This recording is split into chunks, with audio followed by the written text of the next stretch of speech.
शांत होइए जरा। भारतीय न्याय संहिता में आगे बढ़ते हुए आते हैं धारा 38, शरीर की प्राइवेट प्रतिरक्षा के अधिकार का विस्तार मृत्यु कार्य करने तक कब होता है। यानी कि कहने का मतलब है और बोलचाल की शरीर संबंधी व्यक्तिगत प्रतिरक्षा के अधिकार में कब आक्रमणकारी की हम मृत्यु तक कर सकते हैं। तो इन्होंने कहा जो धारा 37 अभी आपने बताया कि उन कंडीशनों में आपको व्यक्तिगत प्रतिरक्षा का अधिकार नहीं प्राप्त है। तो धारा 37 में वर्णित निर्बंधनों का मतलब है प्रावधानों के अधीन रहते हुए हमलावर की स्वेच्छा से मृत्यु कारित करने या अन्य कोई नुकसान पहुंचाने, चोट पहुंचाने करने तक का है। यदि और कौन सी कंडीशन होगी धारा 37 के अधीन रहते हुए, ये इंपॉर्टेंट भी है। नंबर 1 कि यदि प्रतिरक्षा ना की गई तो हमले का परिणाम मृत्यु होगा, तो आपको व्यक्तिगत प्रतिरक्षा के अधिकार में उसकी जान लेने का भी अधिकार हो जाएगा।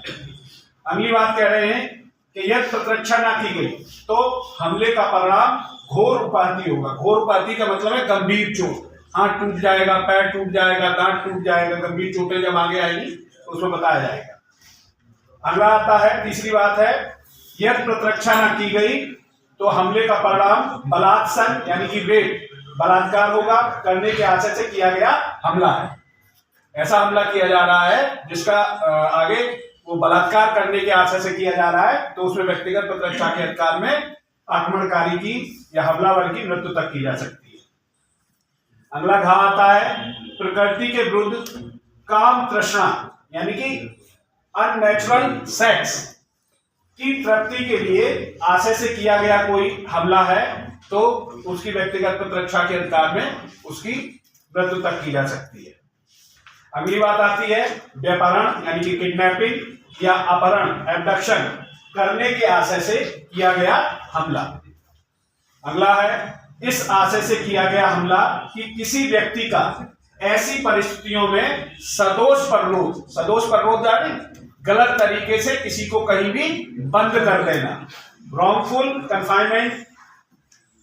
कन्फाइनिंग किया जाएगा, इस आशय से किया गया हो लेकिन उसे युक्तियुक्त रूप से यह आशंका कारित हो कि वह अपने को छुड़वाने के लिए ना तो किसी पुलिस की मदद ना किसी लोक सेवक की सहायता प्राप्त नहीं कर सकता है, तो उसे भी यह अधिकार है कि ऐसा आदमी जो उसे सदोष पररोध में रखने का प्रयास कर रहा है उसकी मृत्यु तक कर सकता है।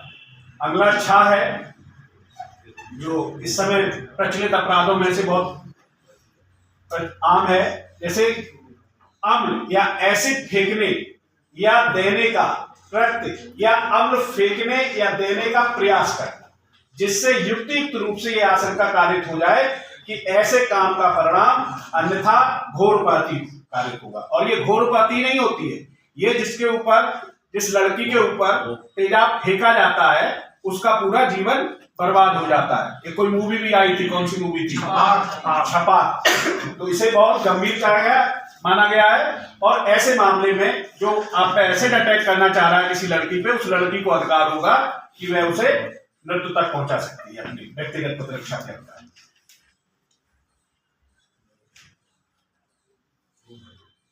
अब आता है धारा 39, कब ऐसे अधिकार का विस्तार मृत्यु से भिन्न कोई नुकसान या कोई चोट पहुंचाने कार्य करने तक होता है।